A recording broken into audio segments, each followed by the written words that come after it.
오늘 말씀의 제목은 행복의 시작 예수 그리스도입니다. 본문은 사도행전 16장 30절부터 32절입니다. 저는 청년부를 담당하고 있는 김주송 목사입니다. 오늘 이 시간 하나님께서 주시는 은혜와 평강이 우리 모두 가운데 넘쳐나기를 주님의 이름으로 축원합니다.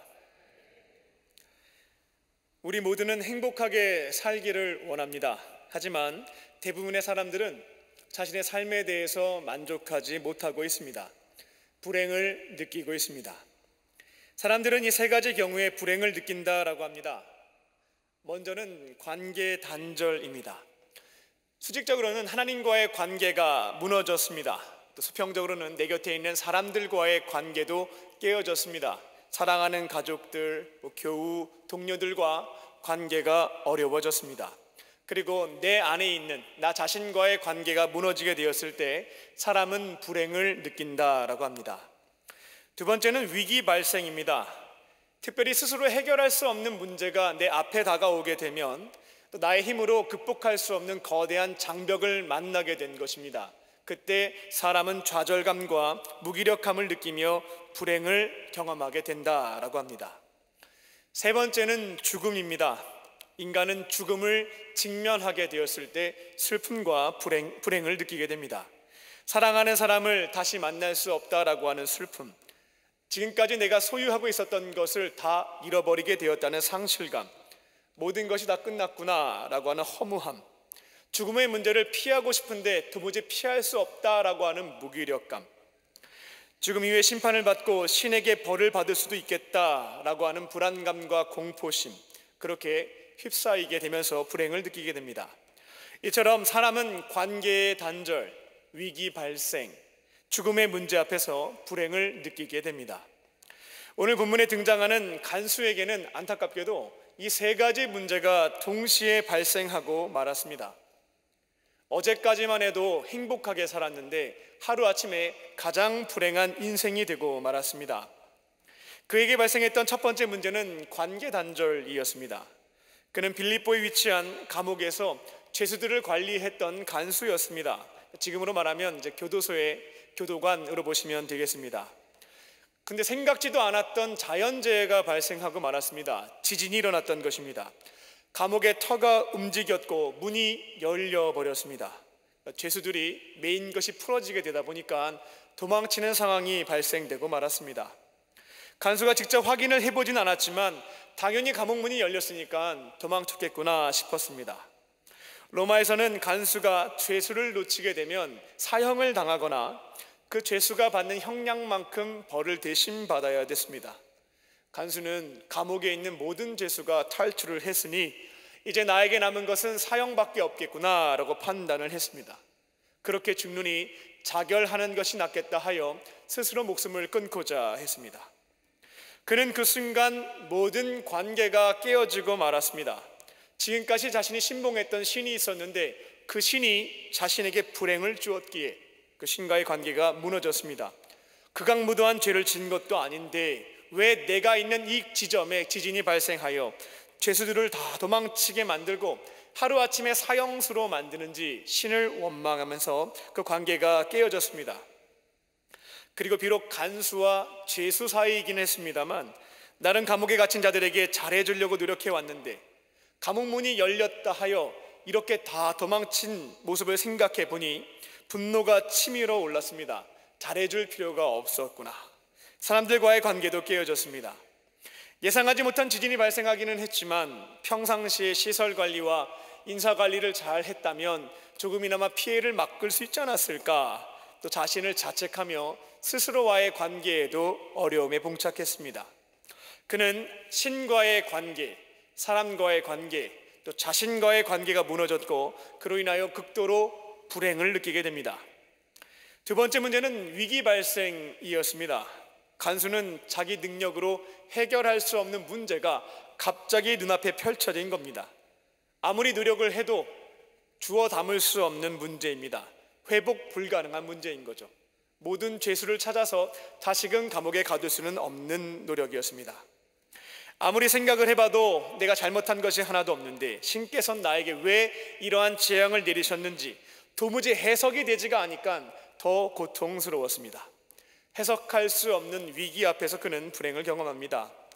세 번째 문제는 죽음의 문제였죠. 이제 내일이면 잡혀서 사형당할 수가 있습니다.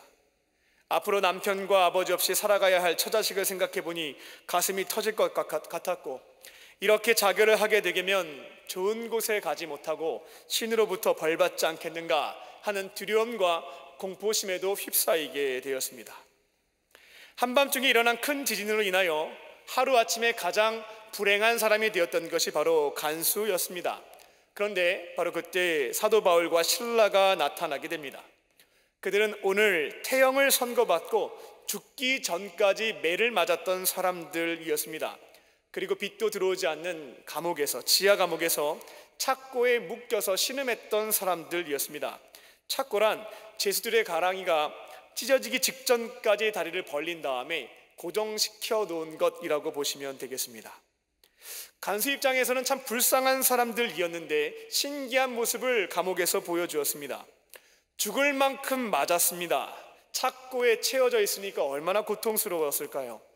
지하 감옥에 빛이 들어오지 않는 곳에 갇혀 있습니다. 고통과 굶주림에 몸부림쳐야 하는 사람인데 밤 12시가 되었을 때 그들은 노래를 부르기 시작했습니다. 간수 같았다면 신을 저주하고 서로를 탓하고 원망하면서 또 육체적인 고통과 허기로 신음해야 될 터인데 두 사람은 기도를 했고 노래를 불렀습니다. 무슨 기도를 하는가 가만히 들어봤더니만 감사 기도를 드렸고, 무슨 노래를 부르는가 들어봤더니만 자신들이 믿는 하나님을 찬양하는 노래를 부르고 있었습니다. 간수 입장에서는 저들의 정신이 이상해졌나 보다 싶었을 텐데 표정을 보니까 행복해 보였습니다. 그래서 독특한 사람들이 감옥에 갇혔구나 라는 정도, 저들이 믿는 신, 종교는 힘이 대단하구나, 그 정도 생각을 했습니다. 그런데 그가 이제 자결하려는 순간 참 독특했던 그 두 사람이 갑자기 눈앞에 나타나서 이렇게 말을 한 겁니다. 칼을 내려놓으세요. 죽지 마십시오. 한 사람도 도망치지 않았습니다. 여기 다 있으니까 죽으면 안 됩니다. 그래서 교도관이 이제 정신을 차리고 주변을 확인해 보니까 모든 죄수가 그 자리에 머물러 있었습니다. 교도관은 크게 놀랐습니다. 그리고 바울과 실라에게 감사한 마음으로 엎드려 절을 했고 울면서 한 가지 요청을 하게 됩니다. 어떻게 하면 저도 당신들처럼 구원을 받을 수 있습니까? 성경의 언어를 일상의 언어로 바꿔보겠습니다. 어떻게 하면 나도 당신들처럼 환경에 지배받지 않고 행복하게 살아갈 수 있습니까? 바울은 이렇게 대답했습니다. 주 예수를 믿으라. 그리하면 너와 내 집이 구원을 받으리라. 하늘의 언어를 땅의 언어로 바꿔보겠습니다. 당신도 예수님을 만나면, 예수님을 믿게 되면 우리처럼 환경에 지배당하지 않고 행복하게 살 수 있습니다. 오늘 말씀의 제목은 행복의 시작, 예수 그리스도입니다. 오늘 말씀을 듣고 순종하심으로 예수님과 함께 행복한 인생 제2막을 열어가시기를 주님의 이름으로 축원합니다. 첫 번째로 예수님은 깨어진 관계를 회복시켜 주십니다. 예수님은 깨어진 관계를 회복시켜 주십니다. 행복의 대가인 에드 디너 교수는 200명을 설문조사에서 쓴 논문 매우 행복한 사람에서 상위 10%의 행복한 사람들이 나머지 사람들과 어떠한 차이가 있는가, 이것을 한번 분석해 봤는데 돈이나 건강, 재산의 문제가 아니라 관계에 차이가 있다라고 하는 것을 밝혀냈습니다. 미국 하버드 의과대학 조지 베일런트 교수가 하버드 졸업생 268명을 72년 동안 추적해서 연구한 것에 대한 결론도 있는데요, 이런 내용들이 있었습니다. 삶에서 가장 중요한 것은 결국 사람들과의 관계였으며 행복은 결국 사람들과의 사랑의 관계에 있었다, 이렇게 발표를 했습니다. 결국 이 땅에 살아가는 동안 우리가 행복하게 살기를 원한다면 관계를 잘 해야 되겠습니다. 구체적으로는 세 가지 관계에 성공을 하셔야 되겠습니다. 먼저는 우리에게 참된 기쁨과 행복을 주시는 하나님과의 관계가 회복되어야겠습니다. 한번 물어보겠습니다. 요즘 하나님과의 관계는 어떠하십니까? 괜찮으십니까? 만약 아직까지 하나님과의 관계가 서먹하거나 코로나 기간 동안에 조금 멀어진 경향이 있다라는 분들이 있다면 하나님과의 관계를 아름답게 회복할 수 있는 방법을 말씀을 드릴 테니 순종해 보시기 바랍니다. 거룩하신 하나님과의 관계 회복의 열쇠는 예수님에게 있습니다. 인간은 죄로 인하여서 거룩하신 하나님과의 관계가 깨어져 버렸습니다. 결국 거룩하신 하나님과 죄인인 인간이 관계를 회복하려면 무엇부터 해결해야 되는가 하냐면 내 안에 있는 더러운 죄를 씻어내야 되겠습니다. 우리가 정결하게 될 때에 거룩하신 하나님을 내 안에 모실 수가 있고 친밀한 교제를 나누며 살아갈 수 있기 때문에 그렇습니다. 그럼 어떻게 하면 내 안에 있는 더러운 죄악들을 씻어낼 수 있을까? 돈으로 해결할 수 없습니다. 사회 봉사활동 시간으로도 이수하는 것으로 해결할 수 없습니다. 수양을 통해서도 불가능합니다. 감옥에 갇혀서 죗값을 받는다 할지라도 죄 사함을 받을 길은 없습니다. 하나님께서 정하신 방법대로 하셔야만 죄 사함을 받을 수가 있습니다. 하나님은 우리가 죄 사함을 받을 수 있도록 굉장히 특별한 일을 행하셨습니다. 하나님은 사랑하는 독생자 예수님을 이 땅에 보내주셨고 예수님은 십자가에서 죄인들이 받아야 하는 죄의 형벌을 대신 받아 주셨습니다. 우리가 받아야 하는 죄값을 대신 지불해 주신 것입니다. 머리로 짓는 죄, 눈으로 짓는 죄, 귀로 짓는 죄, 입으로 짓는 죄, 손과 발로 마음으로 짓는 모든 죄를 용서받을 수 있도록 머리끝에서부터 발끝까지 대속사역을 감당하셨습니다. 하나님은 이제 죄사함을 받고자 하는 우리들에게 단 한 가지만을 요청하십니다. 우리를 위해 죽으시고 부활하신 예수님을 나의 구원자, 내 삶의 주인으로 믿고 영접하는 것입니다. 그리고 내 안에 계신 예수님께 모든 죄를 회개하게 되면 더러운 죄를 깨끗하게 씻어주시겠다라고 약속하셨습니다. 예수님을 영접한 자들이 회개하게 되면 그 죄를 용서하는 것을 넘어서 기억조차 하시지 않겠다라고 약속해 주셨습니다. 그래서 이제 하나님과의 관계를 다시 시작하고 싶다, 나도 그 관계를 회복하고 싶다라는 소망이 있는 분들은 이 방법 외에는 다른 길이 없습니다. 예수님을 나의 구원자, 내 삶의 주인으로 영접한 뒤에 내 안에 계신 예수님께 부끄러운 죄를 회개하는 것입니다. 그렇게 예수님을 영접하고 죄를 회개함으로 하나님과의 관계가 회복이 되면 나와의 관계, 타인과의 관계는 아무런 걱정을 하시지 않아도 되겠습니다. 이건 내가 목표를 세우고 노력을 하지 않아도, 계획을 세우지 않아도 내 안에 계신 하나님께서 자연스럽게 해결해 주실 것이기 때문에 걱정하거나 염려할 것이 없다라는 것입니다. 이전까지는 나 자신 사랑할 것이 없었기 때문에 그 관계가 좋지 않았습니다. 입시에 실패했고, 취업에 실패했고, 연애에 실패했고, 결혼에 실패했고, 자녀 교육에 실패했고, 직장 생활과 사업에 실패했고, 주식에 실패했고, 신앙생활에 실패했고, 계속해서 실패만 했습니다. 그러다 보니까 나 자신을 사랑하고 싶어도 사랑할 구석이 없었던 겁니다. 그런데 하나님과의 관계가 회복이 되기 시작하면 무한대의 사랑을 가지고 계신 하나님께서 우리 안에 충만한 사랑을 채워주시기 시작합니다. 하나님의 사랑은 제한이 있지 않고 무한대입니다. 학창시절 때 수학 시간에 무한대 기념을 다 배우셨을 텐데요, 무한대를 2로 나누면 무한대입니다.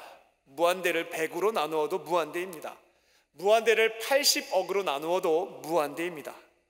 결국 하나님의 사랑은 무한대이기 때문에 각 사람에게 무한대의 사랑을 채워주신다라는 것입니다. 좀 더 쉽게 설명을 드리자면 전 우주에 나 한 사람밖에 없는 것처럼 사랑을 부어주시는 분이 하나님이시다라는 것입니다. 그렇게 하나님으로부터 무한대의 사랑을 받기 시작하면 무너졌던 자존감이 조금씩 회복되기 시작합니다. 사랑을 많이 받는 사람들의 특징이 있습니다. 얼굴을 보게 되면 어둡지 않고 밝습니다. 하나님의 사랑을 꾸준히 받다 보니까 얼굴도 밝아지고 말과 행동에도 자신감이 생겨나기 시작합니다. 예전에는 위축이 되어서 아무것도 잘 하지 못했는데 이제는 하나님의 사랑도 받고 도우심도 받다 보니까 작은 일부터 힘을 내어 도전하게 됩니다. 옛날에는 잘 안 됐는데 이제는 잘 됩니다. 조금씩 성공의 경험도 얻게 됩니다. 그러니까 이제 나 자신을 사랑할 구석이 생겨나는 것입니다. 그렇게 하나님과의 관계를 회복하게 되면 하나님께서는 깨어진 나와의 관계를 회복시켜 주십니다. 그리고 많은 경우에 과거의 죄와 잘못으로 인하여 죄책감, 죄의식에 사로잡힌 것으로 인하여 자신을 미워하고 저주하는 경우들이 있습니다. 그런데 이제는 예수님을 영접하고 죄를 회개하다 보니까 내 안에 있는 죄악에서부터 자유함을 얻게 됩니다. 그리고 하나님은 모든 것을 합력하여 선을 이루어 주시는 분이시기 때문에 과거의 실패 때문에 너무나 괴로웠는데 선영해 주실 것을 믿는 믿음을 가지고 이제는 더 이상 아파하지 않아도 됩니다. 그렇게 하나님의 사랑을 듬뿍 받고 과거의 죄, 실패에서부터 자유함을 얻고 나니까 더 이상 나를 미워하지 않아도 됩니다. 나와의 관계가 회복되는 것입니다. 내 안에 하나님이 주시는 사랑이 넘쳐납니다. 나와의 관계도 좋아지다 보니까 기쁨이 샘솟습니다. 그렇게 사랑도 받고 기쁨이 생겨나게 되면 그때 내 곁에 있는 사람들을 돌아볼 여유가 생겨나기 시작합니다. 기독교인들은 억지로 쥐어짜서 가족과 이웃을 사랑하고 섬기지 않습니다. 흘러 넘치는 것을 흘려보내는 사람들이 바로 그리스도인들입니다. 내 안에 가득 채워진 것을 넘어서 흘러가는 것들을 주체할 수가 없어서 내 곁에 있는 이들에게 섬기고 베푸는 것이 그리스도인들입니다. 그 상태가 되게 되면 내 곁에 있는 가족, 교우, 이웃과의 관계가 회복되는 것을 경험하게 됩니다. 오늘부터 예수님을 나의 구원자, 주님으로 영접하시고 모든 죄를 회개하심으로 하나님과의 깨어진 관계부터 회복하실 줄로 믿습니다. 그리고 나 자신과 내 곁에 있는 사람들과 사랑의 관계를 맺으며 행복한 삶을 살아가는 저와 여러분 되시기를 주님의 이름으로 축원합니다. 두 번째로 예수님은 삶의 문제를 풀어주십니다. 삶의 문제를 풀어주십니다. 하나님과의 관계에 아무런 문제가 없습니다. 나와의 관계에도 아무런 지장이 없습니다. 그리고 내 곁에 있는 가족과 이웃들과도 갈등이 없습니다. 그런데 여전히 나는 불행합니다. 이유가 어디에 있을까요? 해결되지 않는 삶의 문제가 내 안에 있을 때 사람은 불행을 경험하게 됩니다. 이건 시간이 지나도 해결될 사안이 아닙니다. 희망이 없습니다. 그리고 내가 아무리 오랜 시간 노력을 해도 달라지지 않을 문제인 것입니다. 이처럼 해결할 수 없는 거대한 장벽 앞에 인간이 서게 되면 아무리 관계가 좋다 할지라도 불행을 경험하게 된다는 것입니다. 저도 개인적으로는 12년 전에 어머니가 뇌출혈로 쓰러지셔서 중환자실에 계셨을 때, 그리고 2년 뒤에 사랑하는 형님이 뇌출혈로 쓰러져서 동일한 중환자실에 누워있다가 천국에 가게 되었을 때 나의 능력과 노력으로는 도무지 해결할 수 없는 장벽을 만난 느낌이었습니다. 그때 절망감, 무기력, 불행을 경험하게 되었습니다. 앞으로 인생을 살아가는 것에 있어서 내 손으로 해결할 수 없는 문제는 계속해서 다가오게 됩니다. 만약 이러한 문제가 나에게 다가오게 되었을 때 도움을 줄 수 있는 해결사가 내 곁에 있다면 얼마나 좋겠습니까? 그러면 불행하지 않고 행복할 수 있을 텐데요. 혹시 그런 해결자가 어디 없을까 의문이 있으신 분들이 있을 겁니다. 그런 해결자가 있습니다. 누구시냐면 바로 부활하셔서 지금 우리의 마음의 곁에 서서 기다리고 계시는 예수님이 바로 우리 모든 문제를 해결해 주실 수 있는 해결자 되시는 줄로 믿습니다. 예수님은 바울과 실라 또 간수의 문제만 해결해 주시지 않고 지금 우리의 문제도 해결해 주실 수 있는 해결자이십니다. 기독교의 신비의 영역이자 굉장히 독특한 점이 있는데 그 점을 조금 말씀을 드리겠습니다. 기독교인이 구원자로 믿고 있는 예수님은 역사적으로 실존했던 인물이었습니다. 이슬람과 유대교와 타 종교에서도 예수님의 역사성에 대해서는 부정하지 않습니다.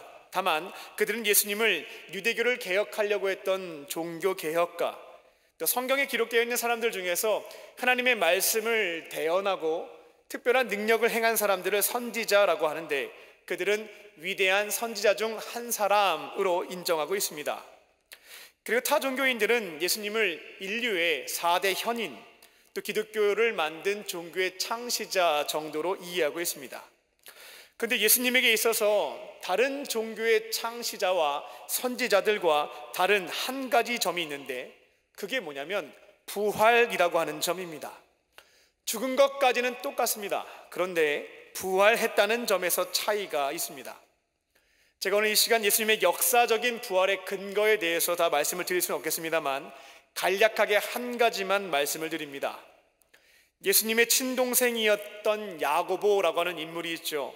그는 큰 형님이었던 예수님을 하나님의 아들, 참 하나님, 인류의 구원자로 처음부터 고백하진 않았지만 이후에 갑자기 돌변해서 고백한 것을 성경의 내용을 통해서 확인해 볼 수가 있습니다.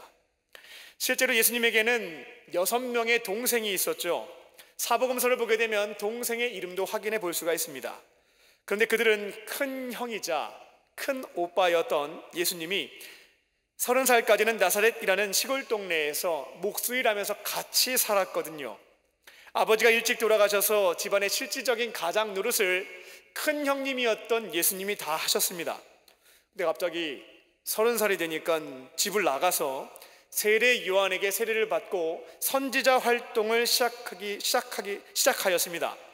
처음에는 선지자로서 주의 말씀 대언하고 랍비처럼 율법 가르치는 줄만 알았습니다. 근데 조금씩 이상한 소문이 들려오기 시작했습니다.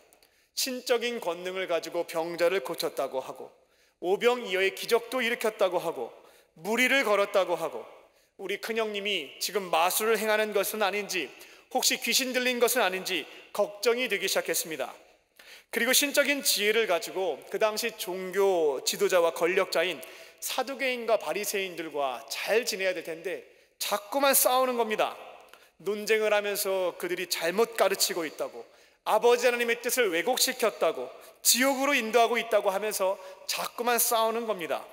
그래서 사복음서를 보게 되면 어머니와 친동생들이 우리 형님이, 큰 오빠가 죄송합니다 미쳤다고 생각을 해서 말리러 가는 장면도 기록되어 있습니다.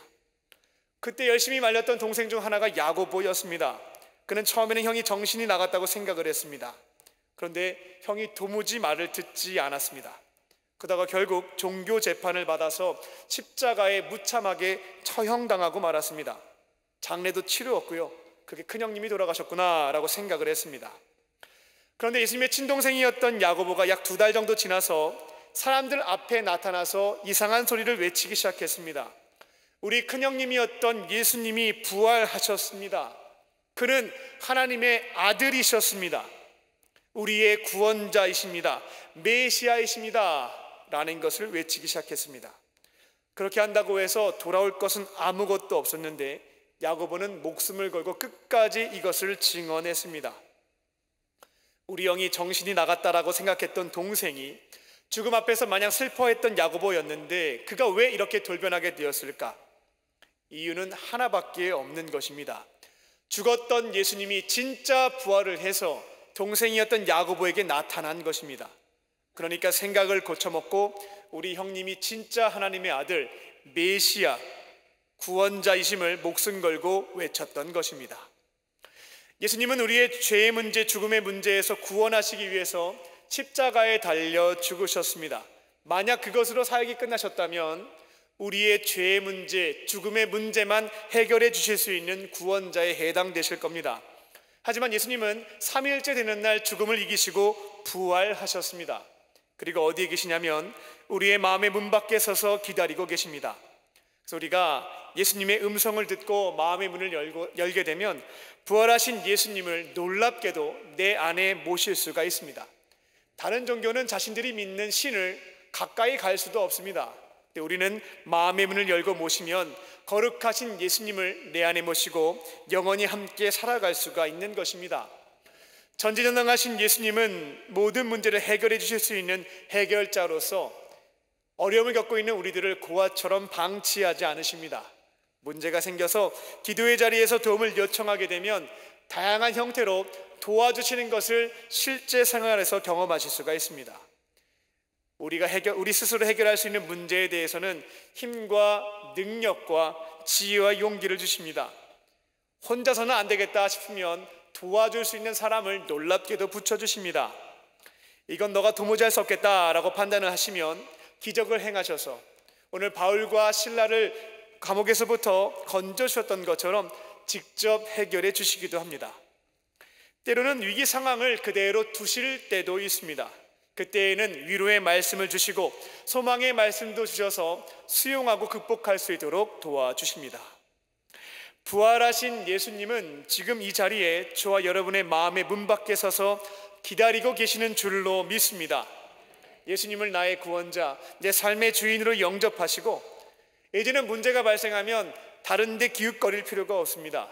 내 안에 계신 해결자이신 예수님에게 도우심을 간구하시고 주님의 도우시는 손길을 경험하며 행복하게 살아가는 저와 여러분 되시기를 주님의 이름으로 축원합니다. 끝으로 예수님은 죽음의 문제를 해결해 주십니다.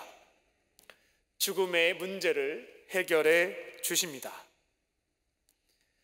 예수님을 믿음으로 모든 관계가 회복이 되었습니다. 예수님의 도우심을 경험하며 어떠한 문제도 잘 대처해 나가고 있습니다. 그런데 여전히 나는 불행합니다. 도대체 왜 그럴까? 죽음의 문제가 해결되지 않으면 여전히 불행의 문제에서부터 벗어날 수가 없습니다. 더 구체적으로 말씀을 드리자면 죽음 이후의 세계에 대해서 해결하지 못하면 내 안에 있는 불행과 불안을 해소할 수가 없다는 것입니다. 장례식장에 가게 되면 그때 이제 죽음에 대한 것들을 한 번씩 고민하게 됩니다. 그러면서 다양한 감정에 휩싸이게 되죠. 죽으면 모든 것이 끝나는구나, 허무함, 상실감을 느끼게 됩니다. 죽게 되면 사랑하는 사람들과 다시 만날 수 없겠구나, 그리움의 감정도 듭니다. 그리고 이어지는 생각은 나도 언젠가 저들처럼 죽을 텐데 죽은 다음에 어떻게 될까는 고민이 생기게 됩니다. 죽음 이후의 세계가 있는지 없는지 과학적으로 눈에 보이지 않는 세계이기 때문에 증명해 보일 수는 없는데 만약 사후세계가 있다고 한다면 성경의 기록처럼 천국과 지옥이 있다라고 한다면 나도 천국에 들어가고 싶은데 가능할까는 고민이 생기는 것입니다. 지금까지 살아온 것을 가만히 생각해 보면 완전하게 선하게 산 것도 아니고 완전하게 악하게 산 것도 아니고 하나님이라면 내가 살아온 모습뿐만 아니라 마음과 생각까지도 다 알고 계실 텐데 그러면 좋은 것 가는 것은 쉽지 않겠구나 하는 생각이 드는 것입니다. 그러면 죽음이 두려워지고 공포심이 생겨나게 됩니다. 내 안에 있는 불안감 때문에 이 불행의 문제가 해소가 되지가 않는 것입니다. 그런데 저와 여러분이 예수님을 영접했다면 더 이상 죽음의 문제로 인하여 두려워하거나 공포심을 가질 필요는 없겠습니다. 허무감, 상실감, 그리움 모두 다 해결할 수 있기 때문에 그렇습니다. 예수님을 영접하셨다면 죽음은 더 이상 공포의 대상이 되지 않습니다. 희망과 소망의 대상으로 바뀝니다. 왜냐하면 하나님께서 우리에게 한 가지 약속해 주신 말씀이 있습니다. 하나님은 십자가 복음을 진리로 믿고 예수님을 나의 구원자, 내 삶의 주인으로 영접한 자들에게 몸의 부활과 천국에서의 영생을 약속해 주셨습니다. 죽음 이후에 우리의 혼만 둥둥 떠다니는 것이 아니라 영원히 썩지 않을 옷을 갈아입고 부활해서 하나님의 사랑과 자비와 용서와 은혜가 가득한 영원한 천국에서 영생할 것을 약속해 주셨습니다. 그리고 그 시점도 굉장히 재미가 있는데요. 타 종교에서는 그 종교에 귀의했다 할지라도 그 사람이 종교의 어떤 가르침에 따라 착실하게 배우고 수양에 힘을 기울였는지 여부에 따라 구원을 받고 못 받고가 결정이 됩니다. 인간의 행위와 노력이 필요한 것입니다. 그런데 이 기독교는 은혜의 종교입니다.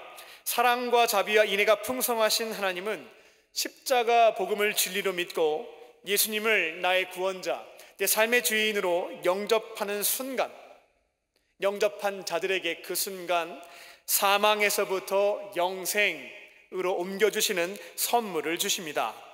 요한복음 2장 42절입니다. 내 말을 믿고 또 나를 보내신 이를 믿는 자는 영생을 얻었고 심판에 이르지 아니하나니 사망에서 생명으로 옮겨졌느니라. 한글 성경에서도 이 헬라어 시제를 잘 반영해서 번역을 했는데요, 나를 믿는 자는 앞으로 영생을 얻게 될 것이고 사망에서 생명으로 옮겨지게 될 것이다. 즉 미래형으로 번역하지 않았습니다. 헬라어 시제인 현재 완료형의 느낌을 살려서 영생을 얻었고 생명으로 옮겨졌다라고 번역을 했습니다. 요한복음 5장 24절은 다른 사도들의 증언이 아니라 예수님이 직접 하신 말씀입니다. 우리가 예수님을 믿는 즉시 그 순간 사망에서 영생으로 옮겨진다라는 것입니다. 그래서 예수님을 영접했다면 그런 일은 우리 인생 가운데 발생하지 않겠지만 오늘 밤에 죽게 되었습니다. 그럼 어떻게 되겠는가? 내가 예수님을 믿은 지 하루밖에 되지 않았고 주님을 위해서 한 일이 아무것도 없는데 어떻게 될까 궁금하실 수 있겠습니다. 그런데 요한복음 5장 24절의 말씀을 보게 되면 예수님께서는 나를 믿는 사람들, 나를 영접한 사람들은 지금 이 순간 사망에서부터 영생으로 옮겨졌다고 약속하셨기에 예수님을 영접한 분들은 오늘 저녁 부활해서 천국에서 영원히 사는 것입니다. 그럼 이제 더 이상 죽음은 공포의 대상과 두려움의 대상이 되지 않습니다. 희망과 소망의 대상이 되는 것입니다. 죽음은 끝이 아니라 부활이 있습니다. 천국에서의 영생이 있습니다. 죽음 이후에 소멸되는 것이 아니니까 허무감도 없고 천국에 가면 상급을 받을 것이니 상실감도 없고 믿는 자들은 시간이 조금 지나면 사랑하는 자들과 죄할 것이니 그리움도 없고 하나님의 사랑과 자비와 용서가 가득한 천국에서 영생하니 이제는 공포심도 사라집니다. 그렇다고 해서 천국 빨리 가겠다고 스스로 명을 단축하시면 안 되겠습니다. 이거는 죄에 해당됩니다. 생명은 내 것이 아니라 하나님의 것입니다. 우리에게 생명을 주신 분도 하나님이시고 거두어 가시는 분도 하나님이십니다. 천국 빨리 가겠다고 주인의 허락 없이 생명을 훼손하게 되면 죄를 범하는 것이다 하는 것을 기억하시기 바랍니다. 우리는 하나님께서 허락하신 그 기간까지 살아있는 그 기간 동안 행복하게 사명을 감당하며 살아가는 것입니다. 말씀을 맺겠습니다. 예수님을 믿으면 불행 끝, 행복 시작입니다. 세상 사람들이 이것을 잘 모르고 행복하기 위해서 돈을 모으고 취미 활동을 하고 사치품을 구입하고 지식을 쌓고 봉사활동을 다니는데 결국 한 인간의 행복이라고 하는 것은 예수님을 만났느냐 아니면 만나지 못했느냐 거기에 달려 있습니다. 나의 구원자, 내 삶의 주인이신 예수님을 오늘 본문에 기록되어 있는 간수처럼 영접하시고 이제는 모든 깨어진 관계를 회복하실 줄로 믿습니다. 예수님의 도우심으로 모든 문제도 이겨내시고 죽음의 문제까지 해결받으실 줄로 믿습니다. 그렇게 이 땅 사는 동안 주님과 함께 행복한 인생 살아가는 저와 여러분 되시기를 주님의 이름으로 축원합니다. 기도하겠습니다. 살아계신 하나님, 예수님을 나의 구원자 주님으로 믿고 회개할 때에 우리의 모든 죄를 용서하여 주시고 하나님과의 관계, 나와의 관계, 사람들과의 관계를 회복시켜 주시옵소서. 어떠한 문제 앞에서도 두려워하지 않게 하시고 기도의 자리에서 간구할 때에 해결자이신 예수님의 도우심으로 능히 이겨내게 하여 주시옵소서. 예수님을 믿음으로 사망에서 생명으로 옮겨주시니 감사합니다. 우리에게 영원한 생명이 약속되었음을 신뢰하며 죽음도 두려워하지 않고 이 땅에 사는 동안 주신 사명 감당하며 행복한 인생 되게 하여 주시옵소서. 그렇게 하실 줄 믿고 감사드리오며 예수님의 이름으로 기도합니다. 아멘.